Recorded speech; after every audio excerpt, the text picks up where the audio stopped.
I can still pinpoint the second the betrayal revealed itself. My suitcase sat untouched, the dust of the airport still clinging to my shoes. My father leaned lazily against the kitchen counter, arms folded like a man who had scored some victory. His grin cut sharper than any blade. "Your house," he said offhandedly, as though it were a cheap sofa sold for pocket change. I stayed silent. My mother dropped her gaze to the floor. My brother wore a smug little smile, the kind of look people wear when they believe the world bends for them. My father waited for me to flinch, to break. Instead, I smiled. That unsettled him. His grin faltered, irritation flashing in his eyes. "What's so amusing?" he snapped. I leaned in, unhurried. "That house," I said, watching his eyes narrow, "was never yours to sell. That place wasn't just concrete and timber.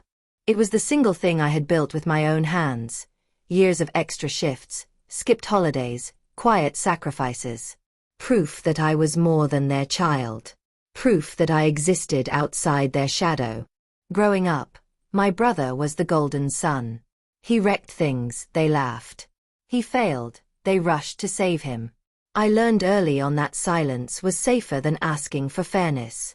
When I finally bought my house, my father called it foolish spending. My mother asked, "Why not wait until your brother marries? He'll need one too."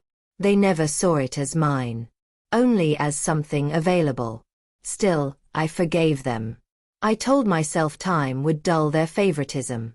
But favoritism doesn't fade, it festers.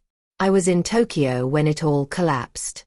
The deal I'd spent months negotiating had finally gone through. At midnight, my phone buzzed. A bank alert. A large transfer. Not mine. My chest tightened. I called home. No answer. Checked again. My property. Listed. Sold. Emptied. Yes, my parents had power of attorney over family matters. But that house. It was supposed to be mine alone. Then it hit me. Years back, when the mortgage was approved, my father had insisted on handling the paperwork. He slipped his name in as co-signer. At the time, I thought he was helping me lock in better terms. In reality, he had planted a key for himself, one he could use whenever he wished. I didn't scream.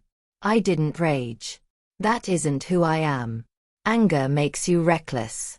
I sat in that Tokyo hotel, neon lights pulsing outside my window, and rewound every conversation, every small remark. The puzzle sharpened. This wasn't an accident. They had orchestrated it. My being away only made it easier. That night, I promised myself I wouldn't be their victim. Not this time. The first move was silence. I came home, hugged them, pretended to be tired. They thought I had swallowed the loss. My father bragged about the deal he had struck, how quickly he turned the sale around.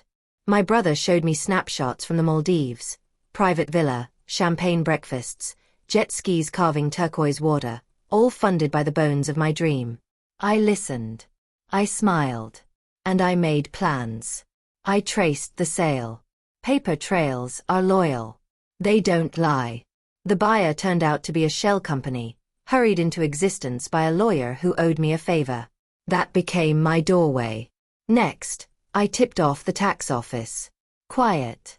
Anonymous. The sudden cash inflow, undeclared, flowing into my father's account. It didn't take long. Letters with government seals began piling up. He shrugged them off. Then came the calls. Frozen accounts. Audits. Panic. Meanwhile, I had been working with a real estate contact. The sale of my house was riddled with fraud. With my co-signer status, I had leverage. I filed a claim, airtight, slow, deliberate. The courts listened. The judgment fell in my favor. The sale was undone. The house returned. By the time my father understood, it was too late. He had already spent what he didn't have. Debt closed in. My brother's glow from paradise dimmed as creditors began circling. Which brings me back to that kitchen. His smirk gone, replaced with bewilderment. My mother finally looked at me, eyes trembling with something between shame and dread. My brother laughed nervously, still thinking it was just another family squabble that would pass. He hadn't grasped the weight yet. "The house you sold," I said evenly, "is already back in my name. The court ruled it fraud. Your accounts are frozen.